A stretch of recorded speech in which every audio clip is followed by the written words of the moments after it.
Welcome, everybody. It's amazing to have another opportunity to spend time with you in the Word. Welcome to this module on intercession. Second year Bible School is amazing part of our journey together as a church family, and we celebrate everyone who has signed up for Bible School. We celebrate the fact that you guys have made it into the second semester of second year. It's incredible to know that we have dedicated people who love Jesus, who want to be change agents in the environment and where the Lord has placed them.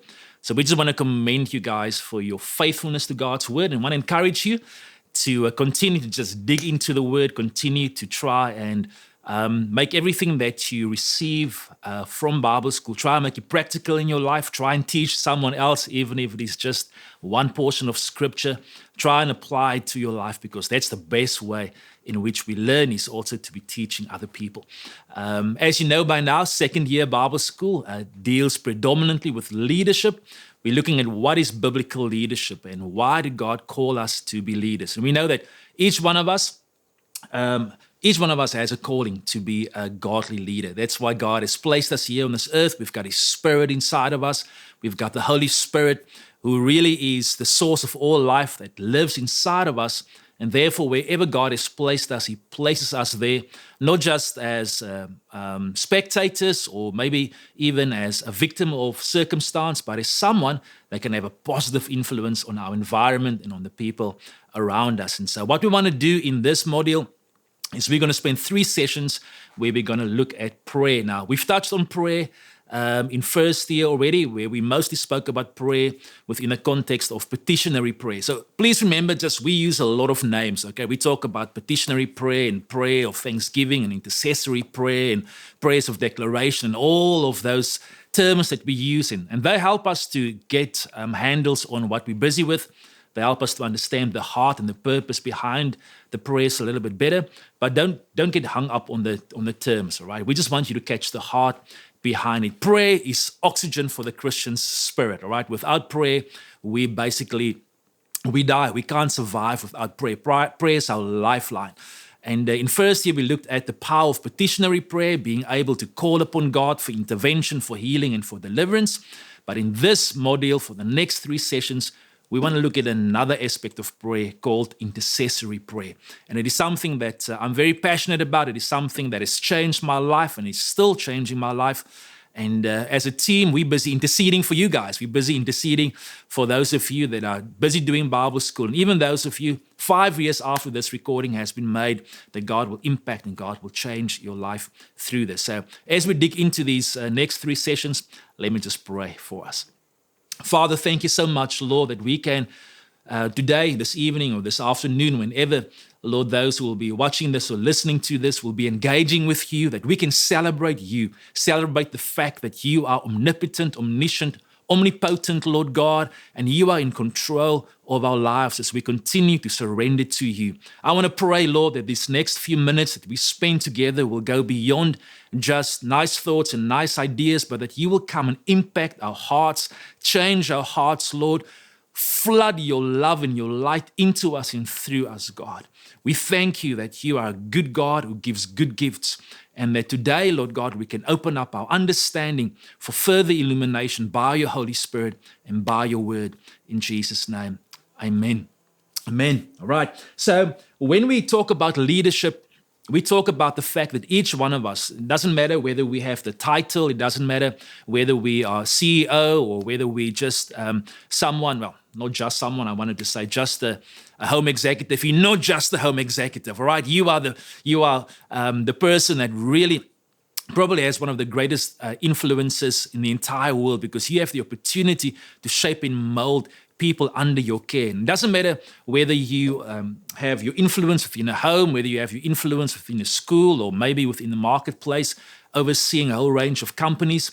God has called each one of us as a leader, as a believer. If we are a disciple of the Lord Jesus Christ, then we are leaders, all right? Discipleship and leadership, they go hand in hand. You cannot be a disciple without being a leader. Why? Because we are following the ultimate leader. A disciple wants to become like Jesus, and Jesus is a leader.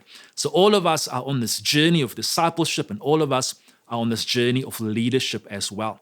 But when we talk about leadership, we understand that leadership can very often disintegrate into a self-achievement journey. It can disintegrate into abuse of power. It's all about the prestige, all about the status, all about the selfish ambition. And even though over the last few years there's been a massive shift in terms of the literature out there that deals with leadership, a shift away from just how can I influence people and change people and use people for my own agenda, towards servant leadership, even in secular literature, we understand the sad reality. If you look at newspaper articles, social media, that all around us we see in the political sphere, economic, even within domestic environments, that the abuses of leadership have far-reaching consequences. Selfishness ultimately leads to destruction. It's important for us to understand that when we talk about spiritual leadership and when we talk about biblical leadership, we are speaking about something that is so fundamentally different to what we see in the world outside of us. Why? Because we're talking about two opposing kingdoms, right? We're talking about the kingdom of darkness and the kingdom of light. And what we want to do as believers, we want to give expression to the nature and the character of this kingdom in which we find ourselves. Because we have been rescued out of the kingdom of darkness, Scripture says, plucked like pieces of burning wood out of the kingdom of darkness and placed into this kingdom of light. And now we have the opportunity to be ambassadors, to be representatives of this amazing kingdom. All right. And so this kingdom of light is diametrically opposed to the kingdom of darkness. And in the kingdom of darkness, there's a king, there's a ruler who is selfish, who is greedy, who is obsessed with power and with a lust for more and more and more. And so everyone that finds themselves within this kingdom, within the system of the world, whether that is in politics or in economics or in education or in the media, ultimately will reflect that selfishness. Ultimately, unfortunately, in spite of their best efforts, will sort of try to absorb everything and make everything about themselves. How do they feel? How does this leadership opportunity or this leadership platform make them feel better about themselves or allow them to get more likes or more cars or more prestige or whatever? And the Christian leadership model is something completely different. And it's going to become rarer and rarer as the darkness increases. But it is a tremendous opportunity for us to shine the light. And how do we shine that light? We shine that light through self-sacrifice. Because if we look at Jesus and we look at how Jesus modeled leadership, he modeled leadership through his self-sacrifice. And Paul says this so beautifully in Philippians 2, verse 5 to 8. I want to read this for us quickly.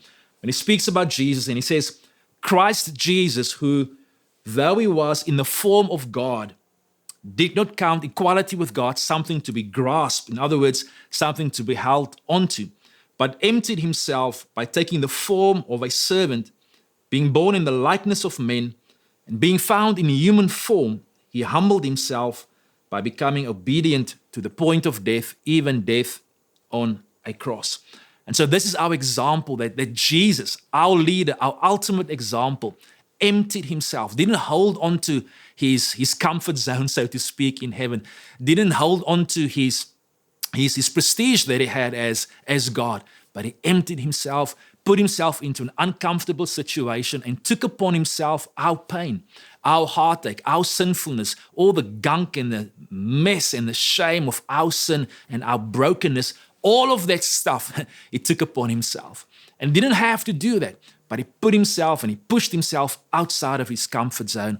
And that is the context of intercession. Intercession, by its very nature, is inherently uncomfortable for the flesh because you've got to decide, am I going to just be focusing on myself, my own needs, my own desires, my own wants, as legitimate as they are, or am I going to allow the Holy Spirit to push me out of my comfort zone so I can begin to identify with the hurt and the pain of people around me and maybe even people that I don't like. So this amazing reality of Jesus is that Jesus demonstrated and lived, not just through his words, but through his actions as well, a lifestyle of intercession. And so that is what we're trusting God for all of us to understand when we come to the end of this module, is that we're not just talking about something that we do, but something that we are. We want to be intercessors. And it's not just a tick list, it's not just a title, but it is a lifestyle. Maybe just quickly as an encouragement for some of you who might be thinking, man, Heinrich, so you, the leader of a church family, and maybe the guy next to me is the CEO, and I got a preacher or a missionary, and they have tons of people that they're ministering to. I just have a couple of people that I'm friends with, or maybe I'm stuck at home as a single parent and I just have one or two people that I'm dealing with. What difference is my lifestyle of intercession going to make? And I want to encourage you with the story of Augustine, Saint Augustine, one of the early church fathers, a tremendous theologian, an incredible philosopher, Christian philosopher, who lived in the 4th century. And he came from a place called Hippo. Right, it's not the hippos that we find in the Kruger National Park in South Africa, but a North African town, right? So he was an African philosopher. Shout out to Africa. All right, an amazing man who started off really very confused, a young man who, in spite of the fact that his mom loved the Lord, served God faithfully, he wanted nothing to do with his mom's faith. Maybe there are some of you as parents, you confronted with this teenager, you've done everything within your power, you've taught, you've rebuked, you've cried, you've done everything that you could to get them to walk in the ways of God. And Monica, Augustine's mom, found herself in a situation like that. He lived an immoral lifestyle, was busy throwing his life away, running after women and drinking stuff, fluctuated between this pagan philosophy and that pagan philosophy, always trying to find sense and meaning to life, until he had a confrontation with God's love. He was actually just catering with a friend. Those of you guys in other parts of the world, that means he just had a good time, all right, with a friend. And as he was doing that, he heard this song, "Pick It Up and Read It." Pick it up and read it. A little child was just singing this little song, and this song just broke into his heart, and he got convicted to start reading the Bible. And as he read the Bible, the Lord came upon him. He gave his life to the Lord, got baptized, and his whole life changed. And for centuries, his writings had a profound influence upon the church, laid the foundation for men like Calvin and Martin Luther to usher in the Reformation. And today still, his work is really one of the seminal works in terms of Christian philosophy and Christian theology. And he writes this in one of his books called The Confession, or Confessions rather, which really is just like a prayer to God. And he writes this about his mom. And this whole book is written as a prayer to God. And he says, "And you, speaking to God, you sent your hand from above and drew my soul out of that profound darkness." It's such a beautiful picture. He says God drew his soul out of the darkness in which he found himself. "When my mother, your faithful one, wept to you on my behalf more than mothers are wont to weep the bodily death of their children. For she saw that I was dead by that faith and spirit which she had from you. And you heard her, O Lord, you heard her, and despised not her tears. When pouring down, they watered the earth. Under her eyes, in every place, she prayed. Yea, you heard her." And I just want to encourage some of you that God hears you. That your prayers are not in vain and that your tears are not in vain. Who knows who's on the receiving end of your prayers? Mom, grandma. I'm thankful for a praying mother. I'm thankful for a praying grandmother who prayed for me. And I'm doing what I'm doing because of their prayers. Do not underestimate the power of your prayers. God hears and God is faithful. And like he plugged Augustine's life from the fire and from the pit of darkness, so he's busy right now plucking people from darkness as we are praying. So I just wanted to encourage you with that. So when we think of intercession, I don't want us to think about just this church program. I don't want us to think about this group that comes together maybe once or twice a week to pray and to intercede. And that is so important. It is crucially important that we come together to pray. We see that in the Old Testament. We see it in the New Testament, right throughout the early church. We see that the church of the Lord Jesus Christ was launched through an intercessory meeting, right? 120 people who came together for 10 days in harmony, praying together, seeking God's face together. And so there's power within corporate prayer, right? We shouldn't neglect that. We shouldn't underestimate that. When we come together, we like any distance runner knows or any cyclist knows, that when you train by yourself, when you go out there, you run by yourself, you cycle by yourself, it is completely different than when you do it together as a group. There's an extra oomph, there's an extra energy that you get when you train with other people. And I see corporate intercession like that. We come together as a group. We've got a date. We've got a time. We keep each other accountable. We learn from one another. Someone breaks the wind before you can because maybe you're a little bit tired, and you just sit in that person's slipstream as somebody else prays, and you just sit there and you just sit behind them until you get your strength and you can go again. And that is why God calls us to come together, to encourage each other, to pray with one another and to pray for each other. So please, if there's an opportunity for you to pray with other saints, grab hold of it. Don't neglect that. It is powerful. But intercession in its essence is not that prayer meeting. It's not that special time of prayer we have during the week or where we have during the year. It is a lifestyle, and all of us can be intercessors. And so we want to look at Jesus' life. We want to look at how did Jesus pray? How did Jesus fulfill this?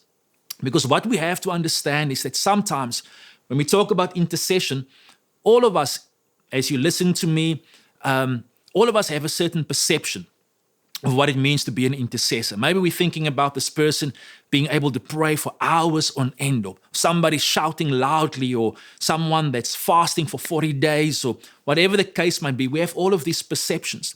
And what we have to understand is that we are not in competition with each other. All right, there's no spiritual intercession Strava list somewhere that says, "Oh, you've prayed 2 hours, you've spoken in the Spirit for so many hours, you've prayed this prophecy, that guy's done that, and now we're competing with each other." We just want to follow Jesus. All of our discussions, all of our doctrinal discussions, everything that we do in Bible school, we pray and we trust that you will learn from this that Jesus is the fulfillment of everything. All right. And so maybe you've read books, maybe you've had experiences in church, maybe even somebody has told you you're not spiritual enough, or you're not praying loudly enough, or you're not intense enough, or you're not deep enough, or you're too shallow.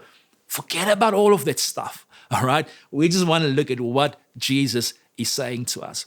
And what we want to understand as well is when we pray, when we come together, and when we think about this topic of intercession, what sometimes happens is that we can bring into this conversation of prayer a little bit of the spirit of the world as well, that is so obsessed with self, so obsessed with what can I get, so obsessed with make my life better, that we can look at prayer even as a tool that we can use to twist God's arm to get him to do what we want him to do. And that's the farthest thing away from intercession, right? Intercession is submitting ourselves to God. It's not something that we do to manipulate God at all. It is a yieldedness to him. And all of us have been called to do this. Now, this doesn't mean that all of us, that our intercession life will look the same. All right, some of you guys, you are used to praying long. You've disciplined yourself. You're in a culture and a lifestyle of intercession. And for some of us, maybe 10 minutes is a stretch, and you've got to have all your faith together just to be praying for 10 minutes. Jesus and the Holy Spirit will take you on a journey for you to grow, right? Because all of us, we are on this journey of Christ-likeness and becoming more like Jesus. So when we look at intercession and we look at the foundation of intercession, which is petitionary prayer, like we said in our first year Bible school, and maybe you guys can remember what we spoke about Jonah, we spoke about Jabez, right? Beautiful examples of men who found themselves in storms, in the belly of a whale, in physical sickness, in a foreign country, and they were overwhelmed by their circumstances, overwhelmed by their own sin, overwhelmed by their own selfishness and anger and all of those things, and the pagan culture around them, the betrayal of their friends, the physical illness, all of those things. And they cried out to God for intervention, for healing, for deliverance. And that is something so profound, something so beautiful that God wants all of us to remember. That he gives us access to him. Like Hebrews says, we can come to a throne room of grace boldly and run into that throne room and know that we can find grace and mercy there with God. And so it doesn't matter what your needs are, whether they are big or whether they are small. God wants to know about them. He wants to be involved there. He loves coming to the aid of his children. And sometimes as believers, we struggle with this. Should I be praying for someone else? Should I be praying for me? Should I be focusing on God? And it really isn't one or the other, right? Jesus demonstrated it to us so beautifully when the synagogue leader came to him and said, God, what's the most important thing? Give me the key. What's the most important thing? And I keep on saying this because this is so powerful. Jesus says, love the Lord your God, all your heart, all your mind, all your soul, everything inside of you, and love your neighbor as yourself. And we can use that as well within our prayer life, that our prayers of thanksgiving goes towards God, and we thank God, and we're just amazed at his love for us and the fact that he saved us, and we pour out our love before Jesus, and we thank him for what he's done for us, and we love him with everything that we have, and that's part of our prayer life. And then we pray for ourselves, as Jesus said. You've got to, before you can love someone else, you've got to love yourself. We're only going to be able to love our neighbors as we love ourselves, and so we need to be praying for our own needs as well. And then we pray for others. And so you don't have to choose between praying towards God and worshiping God and not praying for yourself and not praying for others. And you don't have to be just focused on yourself either, and you don't worship God and you don't pray for others. And you don't have to be in denial of your own needs and just be praying for others all the time. We can have this in balance in our lives. And the Holy Spirit leads us into freedom. All right, and so there are wonderful tools, there are wonderful rhythms that we can use in our prayer life. And in our third session, we will be looking at some of those practicalities. But the Holy Spirit, he leads us day by day, situation to situation as to how we can pray. All right, and so what we want to do is we want to look at this beautiful synergy between these three dimensions of our prayer life: God, ourselves, and others. And intercession really focuses on the third one, focuses on us praying for others and on behalf of others, right? So there's a shift, a moving away from praying for my own needs, which is important, but shifting and moving away from that and now saying, "But Father, I want to be praying for someone else. I want to receive your burden. I want to receive your burden for someone else. I want to hold on to you for someone who doesn't know you."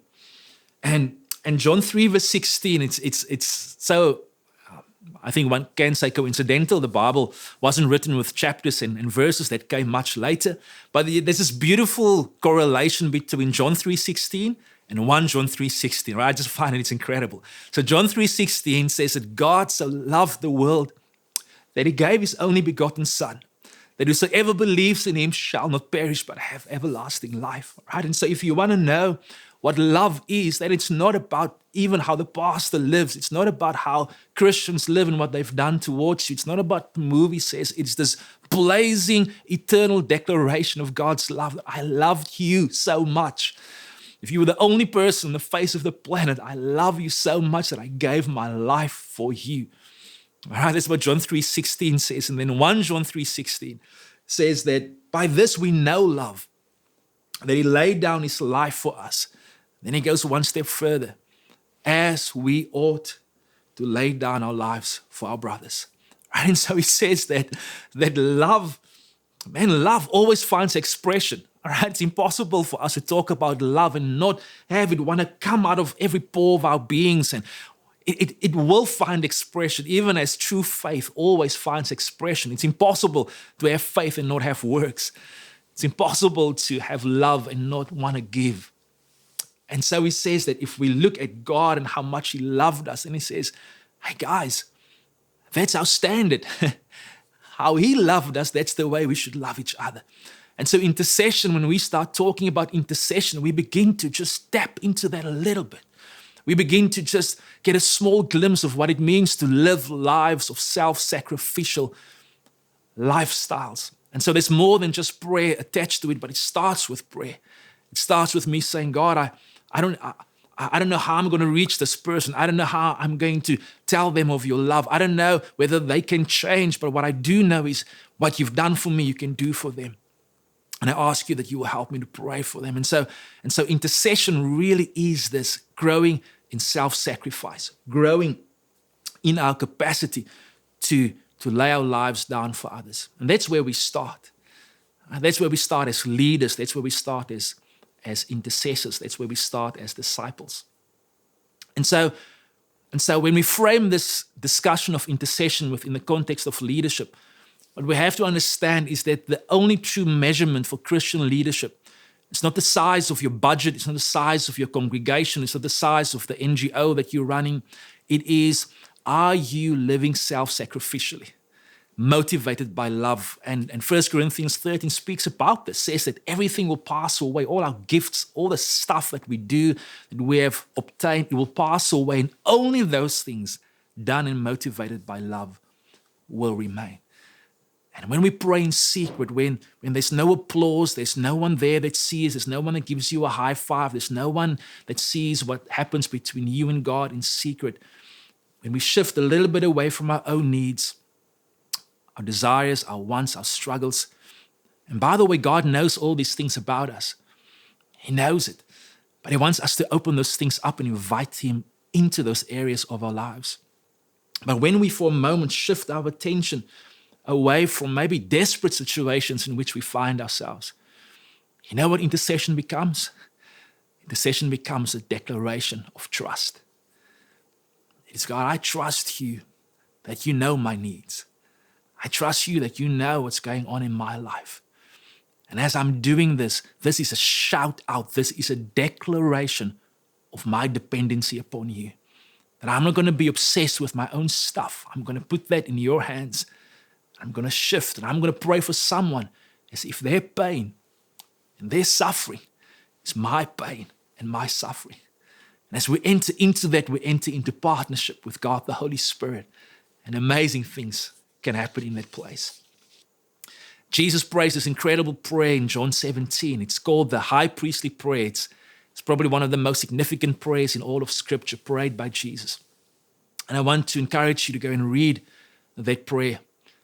In actual fact, let me read it with you. I've manifested your name to the people whom you gave me out of the world. Jesus is praying. He's praying to his Father. And he says, yours they were, and you gave them to me, and they have kept your word. Now they know that everything that you have given me is from you. For I've given them the words that you gave me, and they have received them, and have come to know in truth that I came from you, and they have believed that you sent me. I am praying for them. I'm not praying for the world, but for those whom you have given me, for they are yours. All mine are yours, and yours are mine, and I'm glorified in them. And I'm no longer in the world, but they are in the world, and I'm coming to you. Holy Father, keep them in your name, which you have given me, that they may be one even as we are one. While I was with them, I kept them in your name, which you have given me, and I've guarded them, and not one of them has been lost except the son of destruction, that the scripture might be fulfilled. But now I'm coming to you, and these things I speak in the world, that they may have my joy fulfilled in themselves.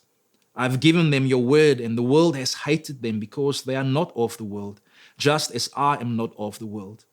I do not ask that you take them out of the world, but that you keep them from the evil one.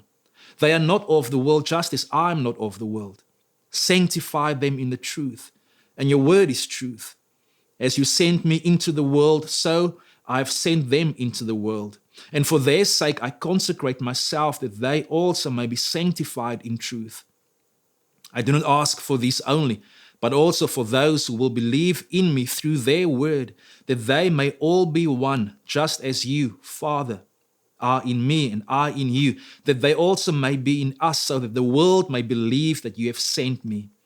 The glory that you have given me, I have given to them, that they may be one even as we are one, I in them and you in me, that they may become perfectly one, so that the world may know that you sent me and loved them even as you loved me. Father, I desire that they also, whom you have given me, may be with me where I am, to see my glory, that you have given me because you loved me before the foundation of the world. O righteous Father, even though the world does not know you, I know you, and these know that you have sent me. And I make known to them your name, and I will continue to make it known, that the love with which you have loved me may be in them, and I in them. And so Jesus is about to die. He's about to give his life for us.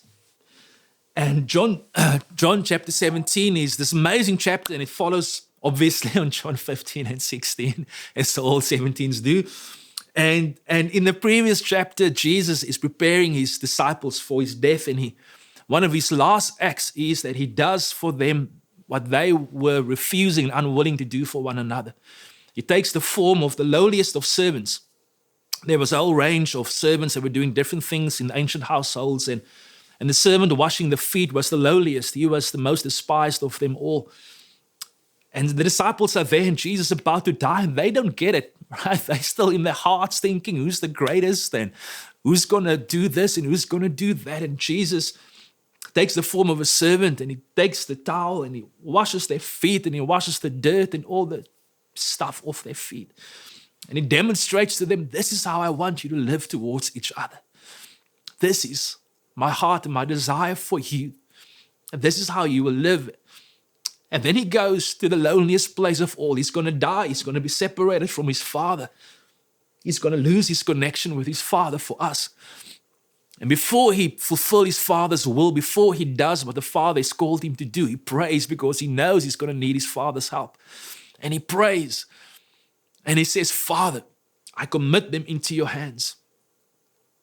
I give them into your hands. And when we pray, when we live as leaders and as disciple makers with this lifestyle of prayer, what we're saying is just doing God's will, just rushing from the one thing that we know God has called us to do. Like Jesus knew he was called to die.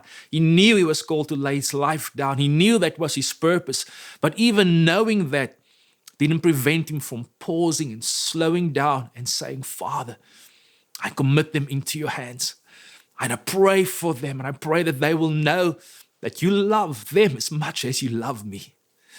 And if you pray nothing else for anyone, pray this prayer, take this prayer and pray this over those that you love, that they will know that Father God loves them as much as he loved Jesus.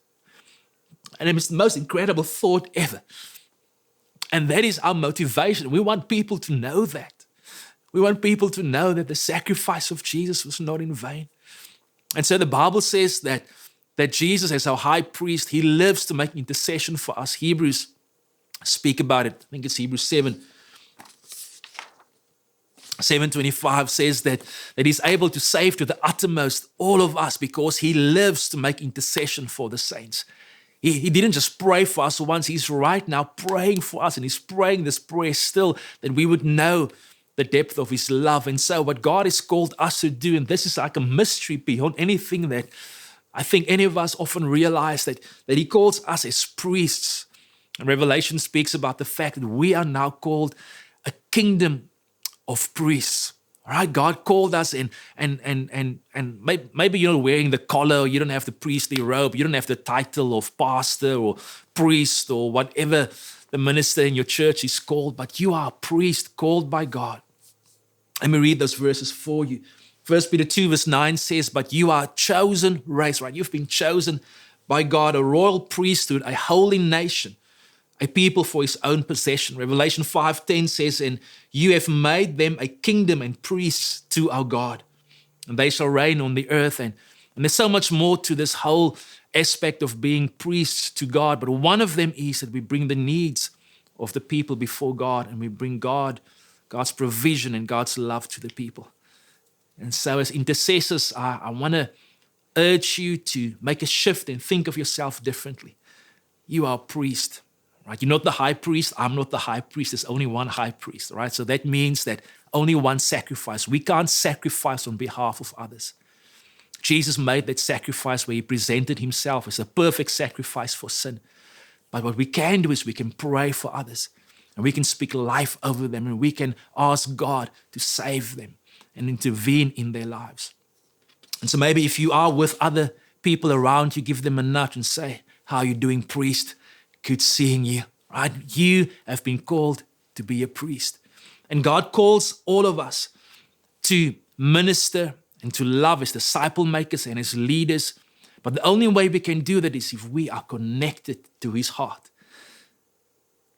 Because then we will be effective in our ministry. We'll be effective in our loving. And so whether that's washing the dishes for someone else, or whether that is putting fuel into a car, whether that is doing the budget or the books for a company, whatever that is, that becomes part of intercession, and it becomes a prayer that we breathe, a prayer that we pray, and above all, a prayer that we live. Jesus was the answer to his prayer. And part and parcel of being intercessors is this one fundamental thing that we as believers would say to God, God, I pray that you would answer my prayer. And in your mercy, give me the honor and the privilege to be part of that answer. Lord, bless you. I look forward to the next session with you. Blessings. Take 15 minutes to reflect on and discuss the following points together with others in the class. If you're watching on your own, take a few minutes to reflect on the discussion points by yourself. You can find these discussion points in your Bible School Handbook. Look out for the Living the Word section in each session.